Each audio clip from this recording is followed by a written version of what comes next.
My name is Rob Dahl. I am the regional manager for Genion Technologies.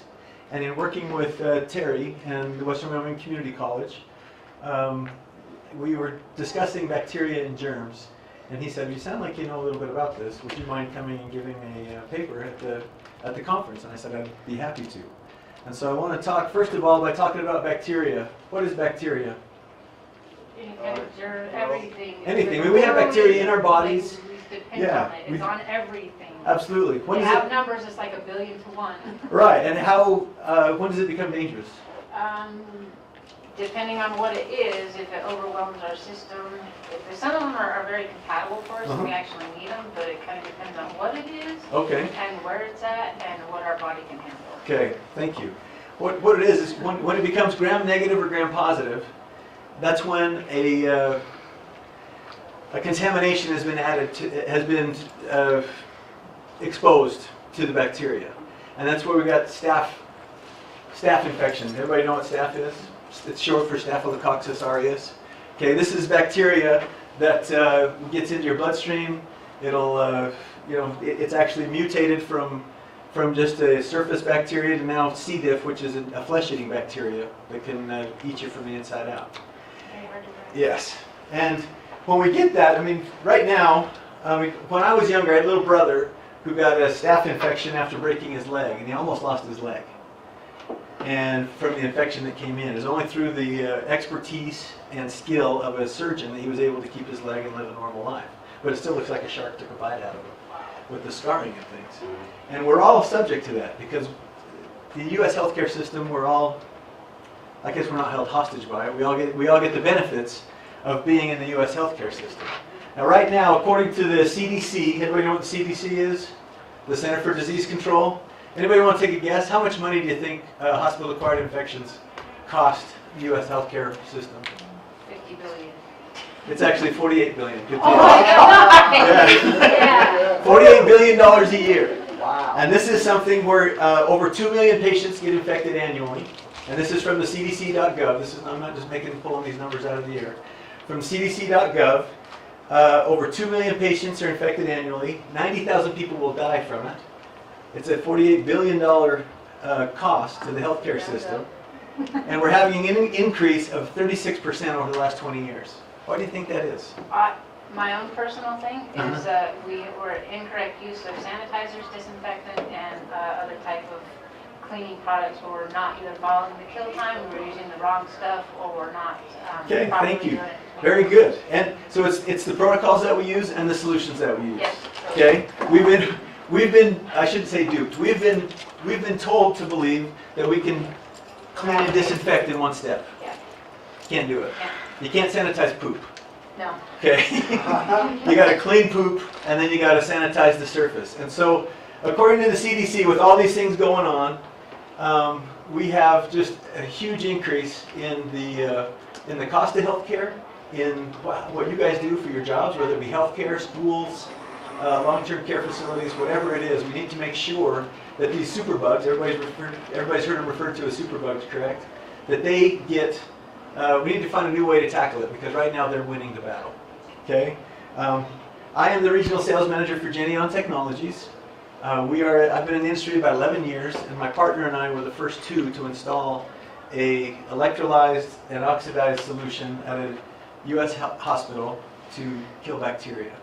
Now this is, the solutions that we're talking about will physically kill the bacteria that cause staph, MRSA, ringworm, C. diff, norovirus, H1N1, and this is, I'll ask a question. Does anybody know the difference between a physical kill and a chemical kill of bacteria?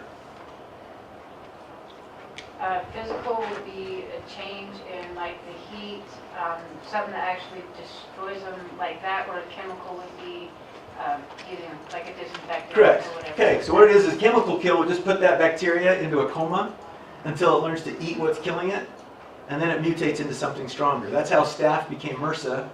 You know what MRSA stands for? Methicillin-resistant Staphylococcus aureus, which means whatever you tried to kill staph with, it doesn't kill this one. So it goes into a coma till it learns to eat what's killing it, and then it it mutates into something else until we find something, and that's how staph turned to MRSA. MRSA turned to C. diff, which is a nicer way to say Clostridium difficile, and that's the flesh-eating bacteria that comes up.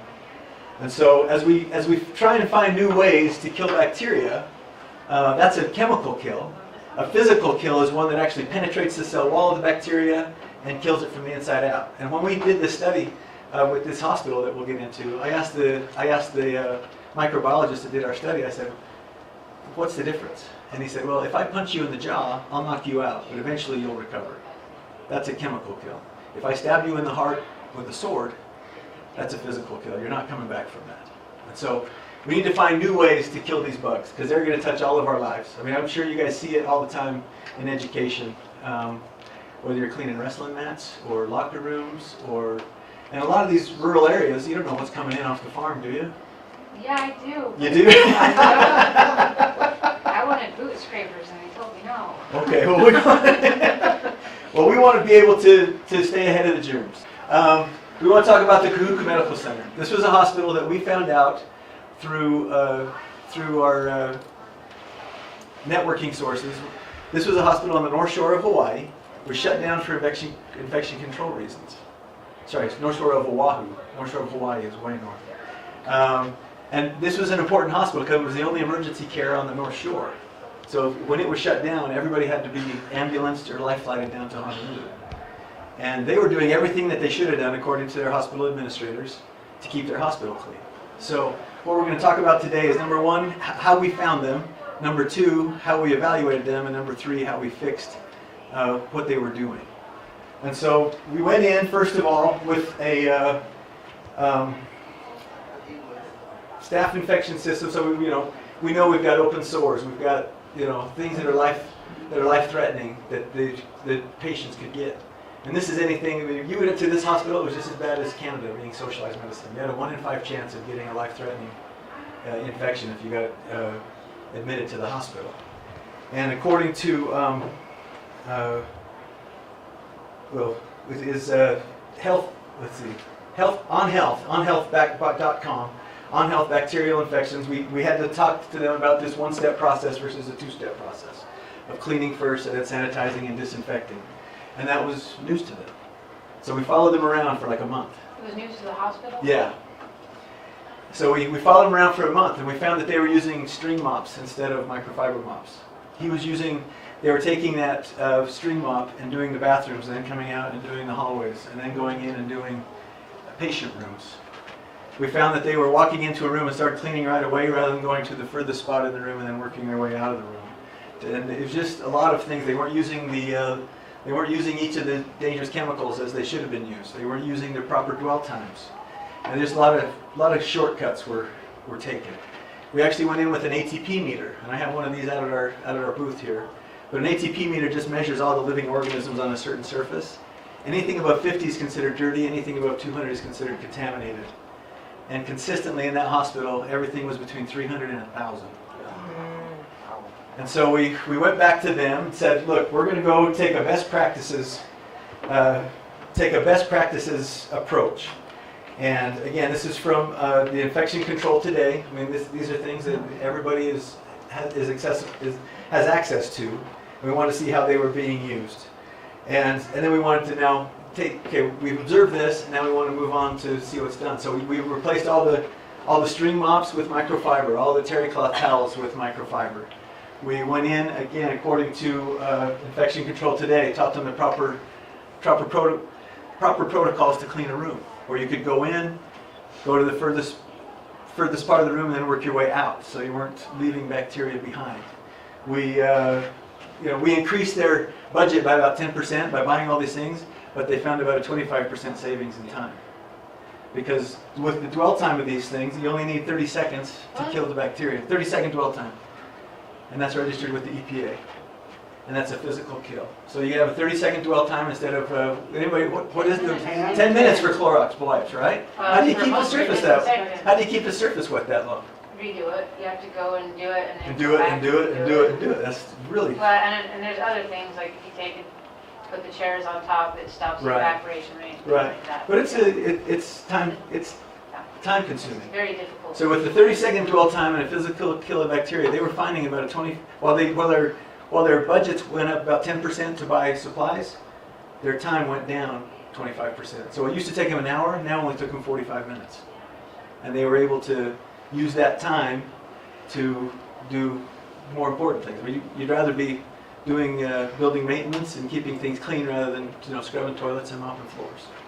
And so we were able to take these other solutions, and these solutions are customizable, where we can make a hospital-grade disinfectant. Anything above about 800 parts per million of free available chlorine is hospital-grade. Anybody know what is bleach? What is that parts per million in chlorine when you do a bleach solution? I don't know. I know our disinfectant's 400 parts per million. Okay. But I know about bleach. All right. Bleach ends up being about between 80 and 200, depending on how much you mix it. And how long is it good for? Like I said, I don't use the bleach. Yeah, so so it's I don't know that. but it's only good for about 24 hours. Okay. This will stay stable for 30 days, and we can drive it up to 800, 1200 parts per million, and it'll physically kill the bacteria on a 30-second dwell time. So we implemented all these changes at the On everything? Like, well, like on hard your- surfaces. Okay. Hard Even on surfaces. your porous surface? Yeah, porous surfaces are a little different thing. They're just harder to keep clean. Yes. And so we took all these changes to the Kahuku Medical Center and implemented them and started doing the swabbing. And we found, as we started swabbing, all the bacteria rates went way down, the infection rates went way down, and their time efficiencies went way up. Because as we get to bacteria, it's passed around shaking hand. Say you wipe your mouth and shake somebody's hand, or cough. Or does anybody cringe when you see somebody walk out of the bathroom without washing their hands? Yeah, and that's how bacteria Or is the spread. amount of times that people wash their hands and then touch the sanitizer thing. Exactly. They don't wash their hands and just sanitize. Right. And then you touch the sanitizer with your fingers. Yeah. So after we did this test and we did our own non-scientific ATP readings, we saw the bacteria counts go down. The microbiology lab where we did our testing, he said, I want you to swab and plate it, and we'll do a full-on study.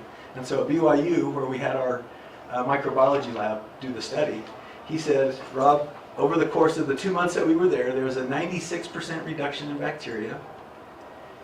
And it can be, and then we had an opinion letter done as well that showed that there was a 97% probability that 96% reduction was using better protocols, using better solutions, and making them more efficient and timely in how they did their jobs. Okay? So what else do you think ended up coming out of that? Do you think there's less absenteeism? Absolutely. Probably a better return rate and a better reputation for your attendees, for your patients. For your patients, yeah. And your employees. And your I mean, you guys work at schools. It's all about the kids, isn't it? We got to keep them safe. We got to keep them out of harm's way. And so this statistician report said there's a 97% probability the improvements in the hospital's health was due to this change in protocol. And like I said at the beginning, this is a hospital that had been shut down for infection prevention reasons and now has had none since 2009. Okay? So as a result of the change in solutions and cleaning protocols, there was a 25% increase in productivity, cleaner facilities, no incidences of hospital-acquired infections, and now is the cleanest hospital in Hawaii. Guess who they call when they have an outbreak at another hospital in Hawaii? They call Kahuku, because they've eliminated it. And we've heard the term about, these are super bugs, they're smart bugs. So bugs are smart and they're super, but humans are smarter and we're more super. We got to be able to stay on top of this. And what we're using currently as an industry just isn't working. Because even as we do everything that we should, it is, adapting. yeah, the bugs are adapting and we need to stay one step ahead of them.